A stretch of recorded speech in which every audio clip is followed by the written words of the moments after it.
There is just something about homemade strawberry jam that just gives me all the feels of my childhood, and it takes me right back to Grandma Barb's kitchen. And this recipe, y'all, this jam is the bomb and it is so easy to make. Let's go.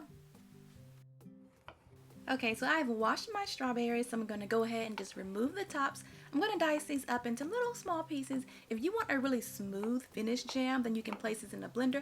But I like mine to be like on the chunky side, you know, a little bit chunky. Next, go ahead and toss those strawberries into a large skillet. And this is just 3 ingredients, guys. I love a good 3 ingredient recipe, just good old fashioned recipes, you know. I'm going to add in some granulated sugar, and then I'm going to add in a little bit of lemon juice. Now, don't skip that lemon juice because it's going to balance out the sweetness and help our jam to kind of firm up really well. Okay, toss those strawberries in sugar, let them sit for about 15 minutes. It's going to get all nice and syrupy.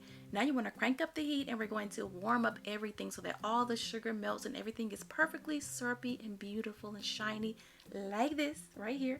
And when it comes to these homemade jams, you really can use just about any fruit to make this really simple, easy jam. You can use peaches, raspberries, so easy. Okay, so I'm going to bring it to a simmer. I'm going to let it simmer for about 10 to 15 minutes. Get your potato masher and kind of mash it up if you want to. I don't like mine to be like, you know, too chunky, so I mash it up a little bit.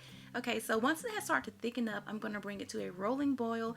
And you want to let it cook while stirring it constantly until it reaches about 220 degrees Fahrenheit in your candy thermometer.